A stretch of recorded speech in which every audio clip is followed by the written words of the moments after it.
Bon bah salut tout le monde. Bon bah comme vous le constatez, en fait je suis pas au bord de l'eau là pour l'instant, donc je vais faire cette vidéo en deux parties. Donc la première partie sera faite plus de technique et la deuxième partie ce sera au bord de l'eau. Bon alors pour commencer en fait je vais utiliser un corps de ligne en 35 centièmes en nylon sur lequel je vais monter un backlit volant, une petite perle en caoutchouc pour amortir le choc au niveau du nœud, un nœud Albright, une partie en lead core d'1 mètre, un point line de 100 grammes et un émerillon à attache rapide. Bon, j'ai utilisé ce type de matériau uniquement parce que je vais utiliser des petites particules pour amorcer, ainsi que des bouillettes, mais ce sera beaucoup de petites particules. Donc le poisson devrait pas mal naviguer dessus pour essayer de trouver les bouillettes que je vais mettre. Donc je vais plaquer complètement les lignes au fond grâce au lead core et au backlit volant. Donc ça va créer vraiment une zone de sécurité pour le poisson. Il pourra naviguer en toute tranquillité sans toucher les lignes et être effrayé par ça, quoi. Alors après, au niveau montage, je vais utiliser des combi-rigs, deux identiques à celui-là. Alors ça va être fait en fluorocarbone en 50 centièmes, de la tresse pour relier à l'hameçon. Le nœud que j'ai utilisé pour raccorder, c'est un nœud Albright. C'est vraiment un nœud qui est vraiment très costaud et facile à faire. Un petit peu de pâte de tungstène pour protéger le nœud et couler vraiment le terminal, du montage.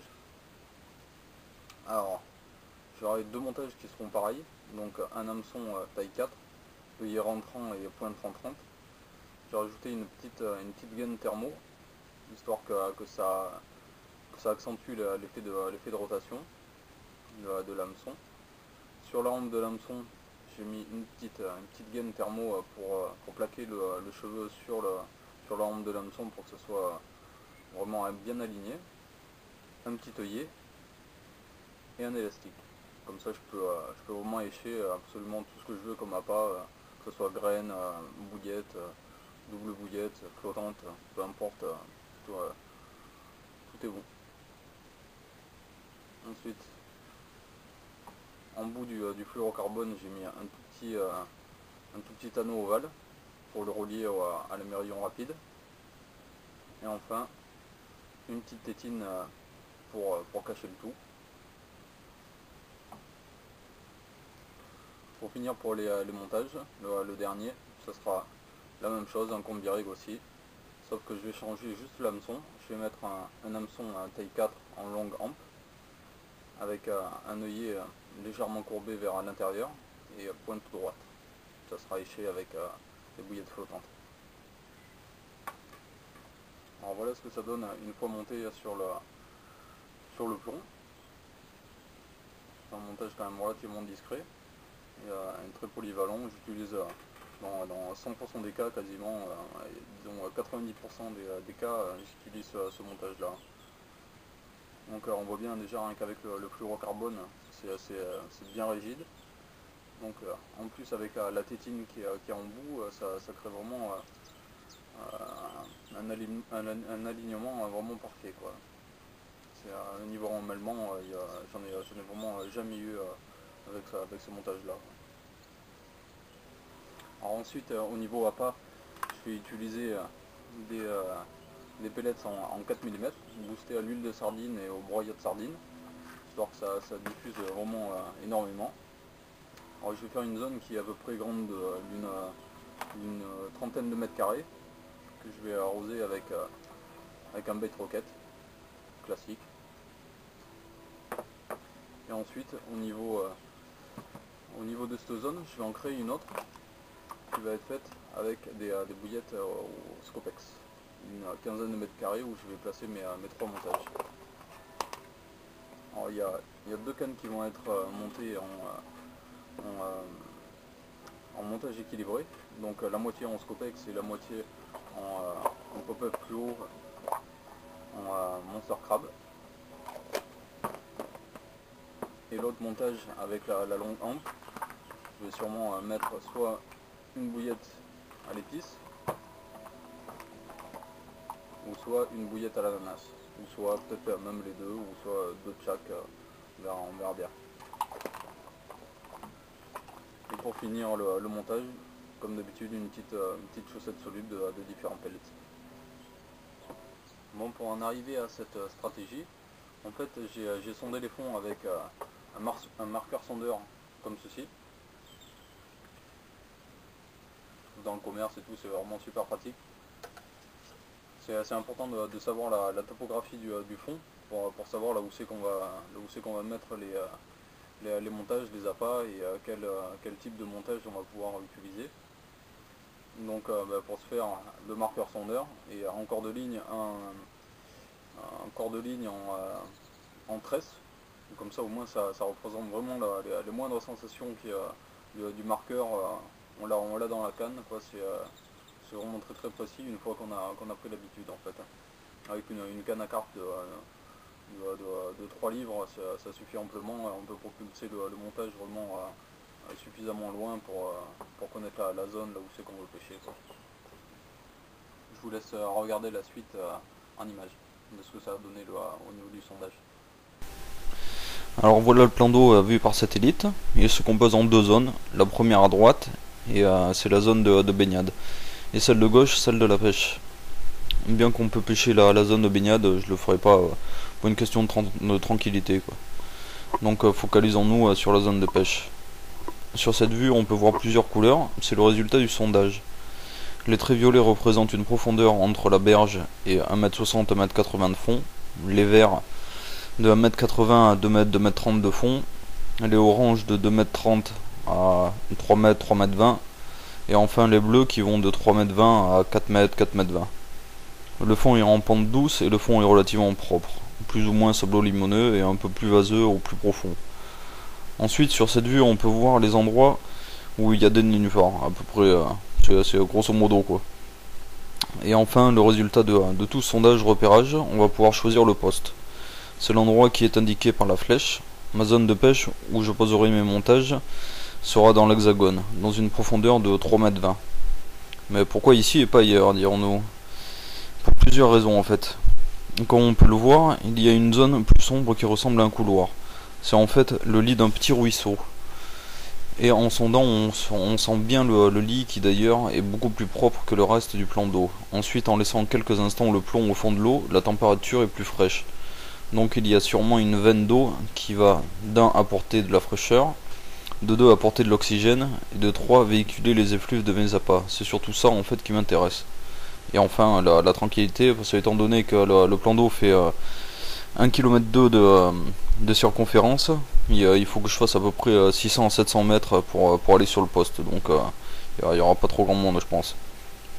Voilà, tout est dit. On se retrouve au bord de l'eau. Ciao. Bon ben c'est parti. La session commence. Moi j'ai amorcé, j'ai placé mes lignes comme la stratégie que j'ai adoptée précédemment là. Je vous ai expliqué. Et puis ben on va voir ce que ça donne, hein. Au niveau à poids par contre, je sais pas ce que ça va donner parce que moi je suis obligé de pêcher qu'une seule bouillette parce que les mecs ils les pêchent carrément dans les nénuphars, quoi, bien souvent. Donc bon, pourtant il n'y a pas énormément de pêcheurs, mais bon ils esquintent les carpes, c'est vraiment impressionnant, quoi. Si j'en fais, je vous montrerai ça, quoi. C'est même plus des bouches, je sais même pas comment elles se nourrissent. Donc, je suis obligé de pêcher qu'à une bouillette, bon, c'est dommage, on peut pas spécialement sélectionner. Enfin, c'est pas grave, ça fera quand même du poisson, mais on verra bien. Ouais, ça commence. Une petite miroir.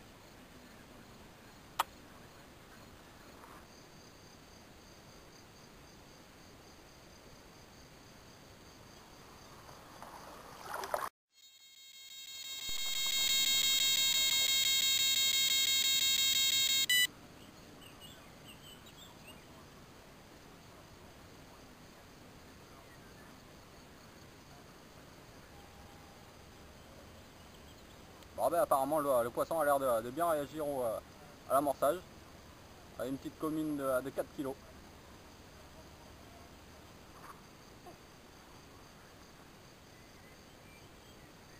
Et voilà une petite miroir.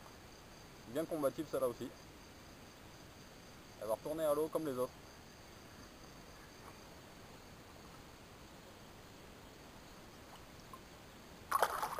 À la prochaine.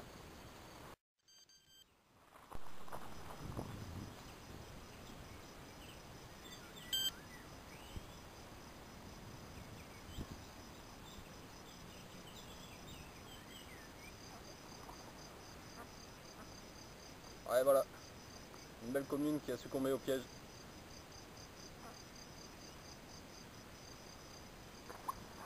Bon, bah, je viens de m'apercevoir en fait que j'ai raté la prise de vue.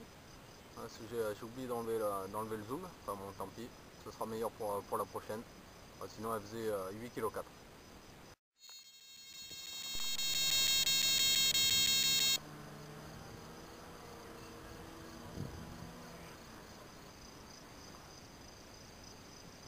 Et voilà, une nouvelle commune. Cette fois, normalement, la prise de vue sera meilleure. Et 7,6 kg.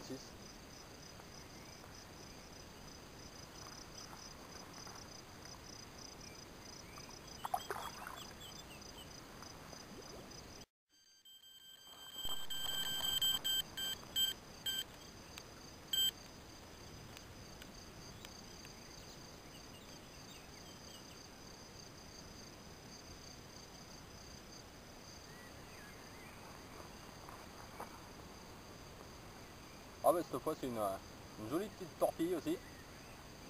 Une petite commune de 4,4 kg. Un beau petit combat. Et voilà, elle va repartir à l'eau.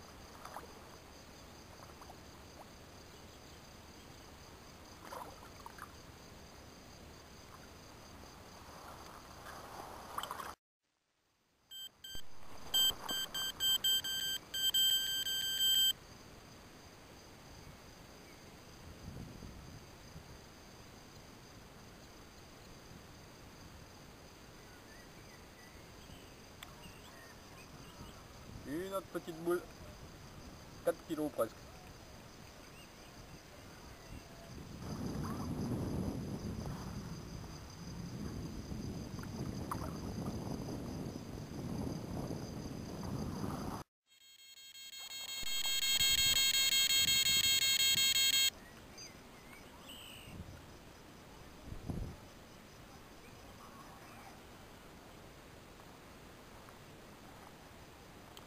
Petite commune.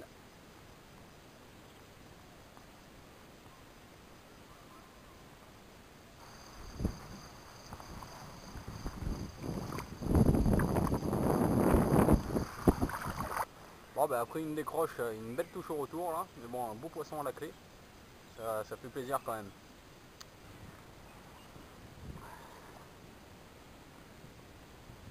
Et voilà, une belle miroir de 10,4 kg, c'est invité à la fête.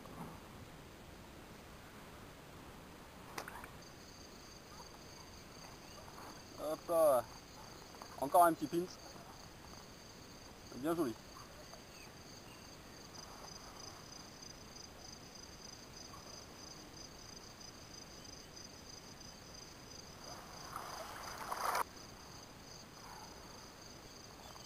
Hop là, une autre petite.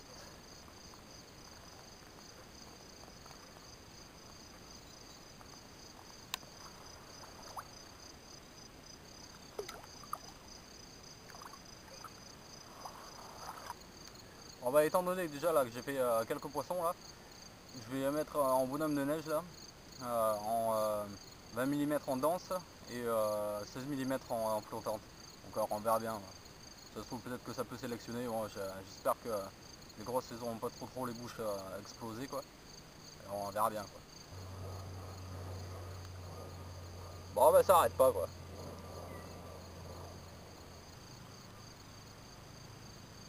Hop là. Vous allez avoir une belle collection de photos. Ouais, ça commence à...